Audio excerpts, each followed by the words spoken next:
What's up, guys? Just got back to the house here a little bit ago from running down to the bank to go get a check for the new 370Z, as well as getting a bill of sale printed out and getting some other things such as this last gasket that I need to finish putting some things on this motor and swapping out the parts that I need in order to put this thing back together. I need to get this thing put back together and get it put back into the Honda Accord this weekend, because I finally got some trees down on the property removed so I can begin building the next Airbnb. And the tent that I ordered is supposed to be here in a couple weeks, so I need to get some trenches dug down there for the water, the sewer, the electric, so I can start building the platform on which that tent is going to set on. On top of that, I'm supposed to get the 370Z delivered on Monday. So I've got a lot of work ahead of me. So I got to get this engine put back together today. So let's get into that now.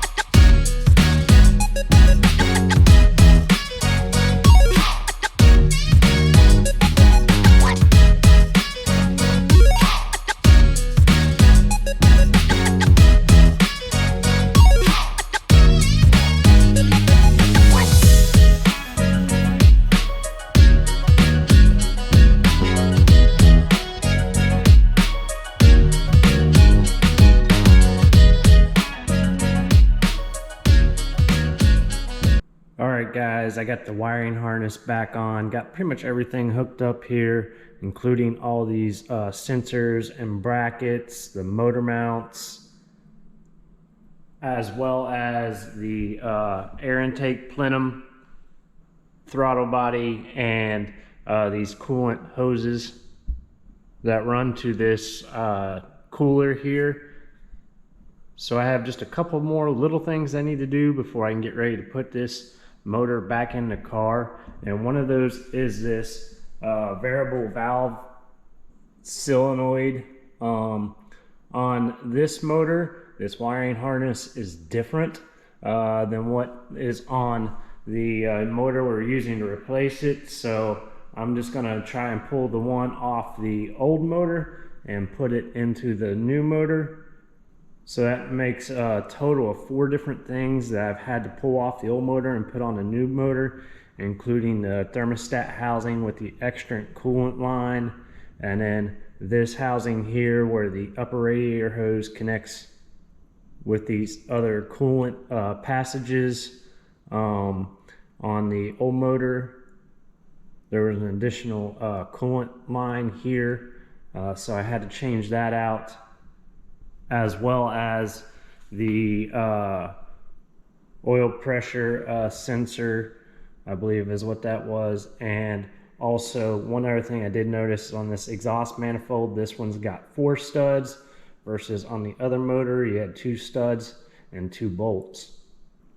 So I'll have to either remove these 2 studs and use the bolts, or get a couple additional nuts to be able to bolt this back up, but not a big deal. So I'm going to go ahead and get these variable valve timing solenoids swapped out, and then we'll put this in the car.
One other thing, guys, like I mentioned, I ran into was this old variable valve timing solenoid did not fit the wiring harness from the old motor. So I picked up a new one this morning. I'm just getting ready to put that in, put a little oil around the O-ring, should slide right in and bolt it up.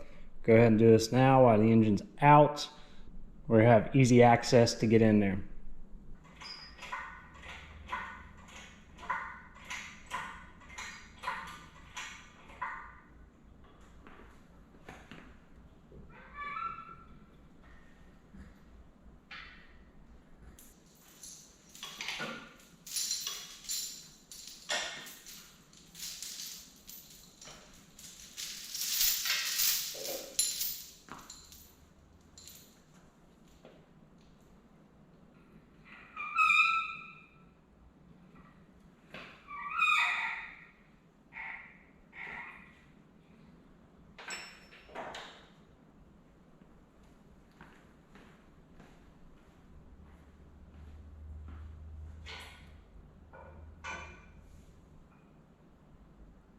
What's up, guys? The other evening I got this motor nearly in, but I was running into an issue where the rear motor mount wasn't lining up.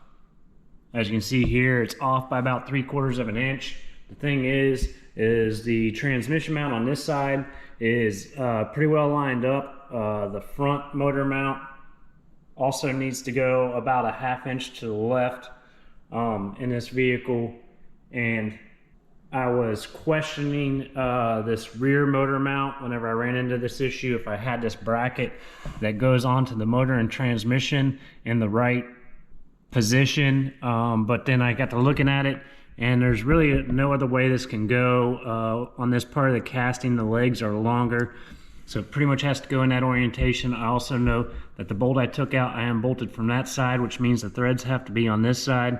So that looks correct.